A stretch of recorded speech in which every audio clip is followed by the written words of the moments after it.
The week my mother showed up at our door with a suitcase of Fever of 101, I watched my husband's face do something I'll never forget. It wasn't concern. It wasn't even mild inconvenience. It was this slow, deliberate flatness, like a door closing behind his eyes. My mother had driven 4 hours from Sudbury because she didn't want to worry me. That was her logic. She had a chest cold that had turned into something worse. She was dizzy. She hadn't eaten properly in 2 days, and instead of me to come to her, she got in her car and drove south on the 400 because she didn't want to be a burden. That was my mother. That had always been my mother. My husband, I'll call him what he was to me then, my husband, met her at the door with his arms crossed. Not crossed in a I'm cold way, crossed in a this is an inconvenience I am visibly registering way. He said hello. He didn't offer to take her bag. He didn't ask how she was feeling. He turned and walked back to the living room where the hockey game was on, and my mother looked at me with this small, apologetic smile, and I felt something shift in my chest that I didn't have the language for yet. I got her settled in the guest room. I made her tea with honey and lemon. I found the good blanket, the weighted one she'd gifted us at Christmas 2 years ago, and that my husband had never once used. I sat on the edge of the bed and held her hand, and told her I was glad she came. She said she hoped she wasn't causing trouble. I told her of course not. I believed myself when I said it. That first evening, my husband barely spoke at dinner. My mother tried. She asked about his job. He worked in commercial real estate. He was good at it. He liked talking about it. He gave her one-word answers. She asked about our renovation plans, the kitchen we'd been talking about redoing. He said they'd changed. They hadn't. I knew they hadn't because we'd looked at cabinet samples together the previous Saturday. After dinner, he found me in the kitchen while I was doing the dishes, and he said, very quietly, "How long is she staying?" I said 3 days, maybe 4 depending on how she felt. He nodded, slowly, the way you nod when someone tells you bad news you're trying to accept gracefully.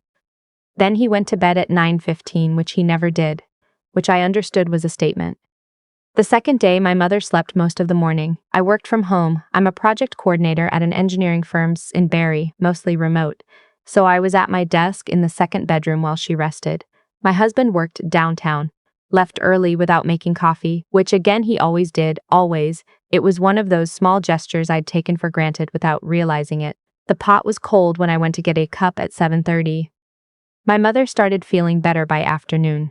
She came out in her housecoat and sat in the kitchen while I heated up soup, and we talked the way we did when I was a teenager, and it was just the two of us in the house in Sudbury, easily, about nothing, about everything. She told me about her neighbor's new dog. I told her about a project at work that had been driving me sideways for 6 weeks. She laughed at the right moments. She always laughed at the right moments. My husband came home at 6:15, said a general hello in the direction of both of us, went upstairs to change, came back down, made himself a plate from the soup I'd made, and ate it in front of the television. I hadn't set the living room table. He hadn't asked. My mother and I ate at the kitchen table. It was fine. It was more than fine, actually. But I was aware of something humming underneath the surface of the evening, some frequency I was trying not to tune into. The third night, he said it plainly. We were in bed, lights off, and he said, "I just feel like our routine has been completely disrupted." I turned toward him. I asked what he meant. He said it was hard to explain. He said he just liked having the house to ourselves. He said he understood she was sick and he wasn't heartless, but 3 days was a long time. She was my mother. She had driven 4 hours with a fever because she didn't want to worry me. I said both of those things. He said he knew that. He said that wasn't the point. I lay there for a long time after he fell asleep, and I looked at the ceiling and I thought about the word disrupted. I turned it over like a stone. I thought about my mother in the next room, probably still awake, probably worrying that she'd cause tension, because she always assumed she'd cause tension even when she hadn't. I thought about her driving home in 2 days, alone, still not fully well, 4 hours north, and how she would tell people she visited her daughter and had a lovely time, because she would never ever say anything else. She left on a Thursday. My husband happened to be working from home that day. He said a cordial goodbye. He helped her to her car with her bag, which I noticed, which I gave him credit for. My mother hugged me for a long time on the front step and whispered that she was proud of me, and I didn't know what to do with that, so I just held on. I watched her car disappear down the street, and then I went inside and my husband said, from behind his laptop, It'll be nice to get back to normal, I said. Yeah. I started loading the dishwasher and I thought, what is normal? Define it for me. Write it on a piece of paper and slide it across the counter and let me see exactly what you mean. I didn't say that. I loaded the dishwasher. November passed. December came. We put up a tree, one of those pre-lit ones from Canadian Tire, which my mother had always found slightly depressing, but which my husband preferred because it was efficient. I baked shortbread. I wrapped gifts. I RSVP'd to his work party and bought myself a dress for it at the Masonville Mall and stood in the fitting room and thought, briefly, that I looked nice and then thought nothing else. It was in early December that my husband mentioned his mother was coming for the holidays. She lived in Kelowna. She was retired, widowed, and she and my husband had a particular relationship that I had spent 6 years trying to understand and had mostly given up on. She was not warm exactly. She was capable of warmth, the way a house is capable of warmth. You have to turn the heat on first, and even then, some rooms stay cold. He mentioned it casually, in the way he sometimes mentioned large, significant things. We were eating breakfast. He said, "My mom's going to come for Christmas. She'll fly in on the 23rd. I said, "Oh, how long is she staying?" He said, "Through New Year's probably, maybe a few days after." I put my fork down. 10 days, possibly 12. I thought about the conversation we'd had in bed in October. 3 days, a long time, complete disruption of our routine. I picked my fork back up. I said, "Okay." He said, "She's excited to see the house all decorated." I said, "Great." And that was that. I spent the 2 weeks before she arrived doing things I will not pretend I wasn't doing. I deep cleaned the guest room, the same guest room my mother had stayed in. I put fresh flowers in there. I bought the good shampoo for the ensuite bathroom, the kind in the glass bottles from the little shop on Dunlop Street. I meal planned 2 weeks of dinners, factoring in the things I knew she liked and the things she didn't. I ordered a turkey from the butcher because my husband said she preferred fresh over frozen. I drove to 3 different stores to find the particular brand of instant coffee she drank, because apparently the other brands weren't right. I want to be clear, I did all of this without being asked, without complaint, because that was what I did. That was what I had always done. I thought if I just did it well enough, it would be fine. I thought, for reasons I can no longer fully reconstruct, that I owed something to this arrangement. She arrived on the 23rd, and my husband picked her up from the airport while I stayed home and made sure the house was ready. When they came through the door, he was carrying both her bags. He was smiling in a way I hadn't seen in months. He said, "Doesn't the house look great?" And she looked around and said, "You've done a lot with it." And he said, "We have." And I smiled from the hallway and said I was so glad she made it safely, and she said the flight was fine. The first evening was fine. The second evening was fine. I cooked. She sat at the kitchen table and watched me cook and told me about her neighbor's new renovation and her friend Barb's hip surgery and her suspicions about the new city council in Kelowna. I listened. I asked questions. I refreshed her coffee. My husband offered to help with nothing. That is not an exaggeration. He offered to help with nothing. He sat in the living room with his mother between bursts of checking his phone, and periodically he would call through to the kitchen to ask when dinner would be ready. I would answer him. I would keep stirring. On Christmas Eve, something happened that I've thought about many times since. His mother asked for a particular kind of apple cake she remembered having at a bakery she'd visited years ago. She described it in detail.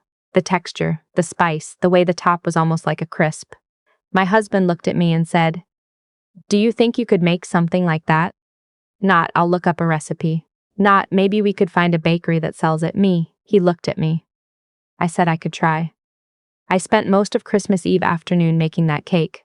I went through 3 versions of the recipe before I got the texture right. I used my own judgment on the spices because she couldn't remember exactly. When I brought it out after dinner, she took 1 bite and said, "It's close. Not quite right, but close." My husband said, "Maybe next time." I went to bed that night and I lay in the dark and I thought about my mother's face when she arrived at our door with her suitcase and her fever. I thought about my husband's face in that same moment.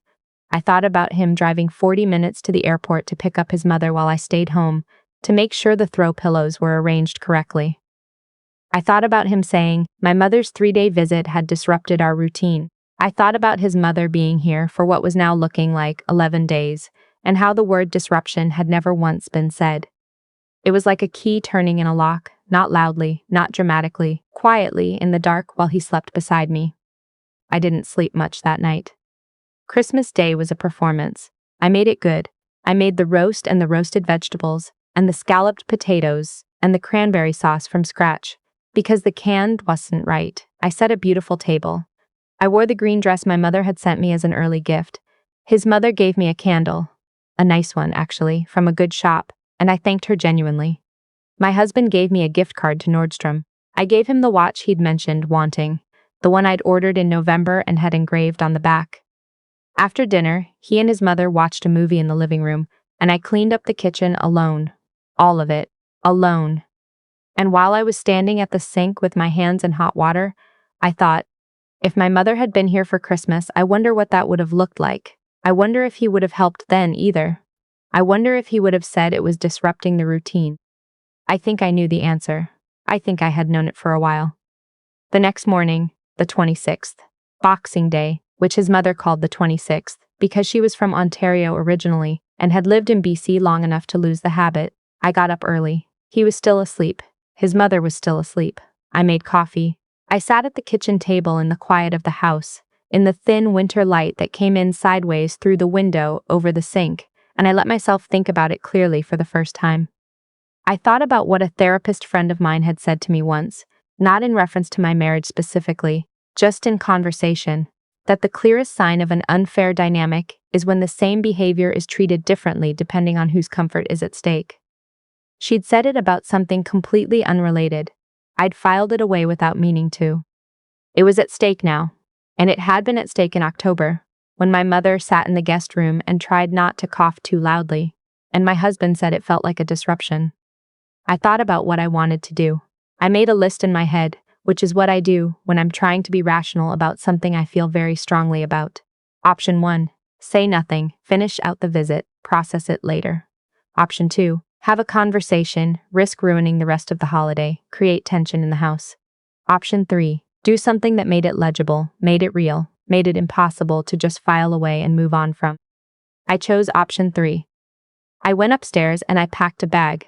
Not dramatically. I'm not a dramatic person, I don't think. I packed carefully.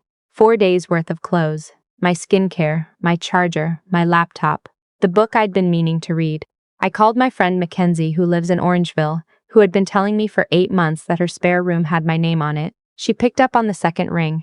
I told her I needed to take her up on that offer. She said, right now? I said, this morning, yeah. She said, I'll put the kettle on. I left a note on the kitchen counter, not angry. I want to be clear about that. I didn't leave an angry note. I wrote, I need a few days. When you're ready to talk about what equal actually looks like in this house, I'll be at Mackenzie's. I love you, but I can't keep pretending this is fine. I picked up my bag. I put on my coat and my boots. I looked around the kitchen I had cleaned the night before, the counters I had wiped down, the table I had set and cleared and set again over the past 10 days, and I felt, for the first time in months, like I could breathe all the way down. I was halfway to my car when he appeared at the door in his housecoat. He said, where are you going? I turned around. The air was cold. That specific Boxing Day cold that's somehow sharper than Christmas cold, the holiday warmth already beginning to fade. I could see my breath. I said, I'm going to Mackenzie's for a few days. He said, why? What's going on? And I thought about how to say it. I had run the speech in my head while I packed. I had drafted it and revised it and simplified it down to the thing I actually wanted him to understand. I said, when my mom came and stayed for 3 days, you told me it disrupted the routine. She was sick. She drove 4 hours. She slept in the guest room and tried not to be any trouble, and you couldn't get through dinner without making it clear she wasn't welcome. Your mom has been here for 10 days. I have cooked every meal. I have cleaned everything. I drove to 3 stores to find her specific instant coffee. I made a cake I'd never made before, because she mentioned a bakery she'd been to once. And you haven't noticed any of it, or if you have, you think it's just what happens, that it just gets done, that I just do it. I need you to sit with that for a few days. Because I can't keep explaining it in the middle of dinner or at midnight when you're already asleep, and I can't keep pretending that the way you treated my mother and the way you've let me run myself into the ground for yours is something we're both just fine with. I'm not fine with it. He stared at me. His mouth opened and then closed. I picked up my bag. He said, and I think about this a lot. I think about the specific thing he chose to say. He said, but it's Boxing Day. I said, I know. I got in my car. I turned the heat up. I pulled out of the driveway, and I drove west toward Orangeville, and the sun was coming up low and white over the fields. And it was one of those mornings that looks like it was designed to be driven through, pale and wide and very still. Mackenzie had tea ready when I got there. Her dog climbed immediately into my lap, which helped. We sat in her kitchen and she let me talk and she didn't try to fix it and she didn't say I told you so, even though she had, in the gentlest possible way, told me so. I stayed 4 days. I slept well for the first time in weeks. He called on the second day. I let it go to voicemail. He called again that evening and I answered. He said his mother had gone back to Kelowna early. She'd moved her flight up, felt like she was in the middle of something. He didn't say it like it was my fault, which surprised me. He said the house felt very quiet. He said he'd read my note about 6 times. He said, I didn't realize. I think I really didn't realize. I said, I know you didn't. That's the part that took me the longest to understand. He said, can we talk when you come home? I said, yes, I meant it. I drove home on the 30th. He had cleaned the house, actually cleaned it, not the surface wipe down he sometimes did before guests came, but properly. The kitchen was spotless. There were flowers on the table, not expensive ones, just the mixed bunches from the Metro on Bayfield, the kind I always picked up on Fridays, the kind he'd never once bought himself. He noticed me noticing them. He said, I didn't know what kind you liked exactly, I guessed. I said, Gerbera daisies, I like Gerbera daisies. He nodded and wrote it down on the notepad he kept by the phone, the one he used for grocery lists and to-do items, and something about watching him write it down made my throat tight in a way I hadn't expected. We talked for a long time that evening. We talked past midnight. It was hard and uncomfortable and necessary in the way that the hard and uncomfortable things usually are. I said things I'd been turning over in silence for months. He listened in a way that felt different from the listening he usually did, which was the listening of someone waiting to respond. This felt more like the listening of someone trying to understand something they'd gotten fundamentally wrong. I don't know how the story ends, exactly. We're still writing it. But I know how Boxing Day ended, with me in my car in the cold morning light, finally saying the thing I'd been carrying all autumn, and my husband standing in the doorway in his housecoat, unable for once to find a single word to say back. There's something I keep coming back to. The moment I stood at the kitchen sink on Christmas night, hands in hot water, cleaning up alone, and thought about what the word equal actually means is inside a marriage. Not equal the way people say it at Wissings, in that warm, vague way that sounds like a promise but doesn't come with instructions. Equal the way it plays out on a Tuesday. Equal the way it shows up when someone's mother arrives sick at your door, or when someone else's mother wants a specific apple cake from a bakery she visited once. What I understand now is that nothing that happened was accidental. The way my husband treated my mother's visit, the flat eyes, the early bedtime, the routine has been disrupted. That didn't come from nowhere. It came from a pattern that had been building quietly for years, in small moments I'd talked myself out of naming, and the way I responded to it. Cooking every meal, driving to 3 stores for instant coffee, making a cake I'd never made before. That came from somewhere too. It came from believing, somewhere underneath everything, that if I just did it well enough, the imbalance would correct itself. That fairness was something I could earn by being useful enough. It doesn't work that way. I know that now with a clarity I didn't have before Boxing Day. What I've learned, and it cost me something to learn it, is that the clearest measure of a person's character isn't how they behave when things are easy. It's what they do with the gap between what they expect from you and what they're willing to offer back. My husband expected me to run the household for 10 days without complaint.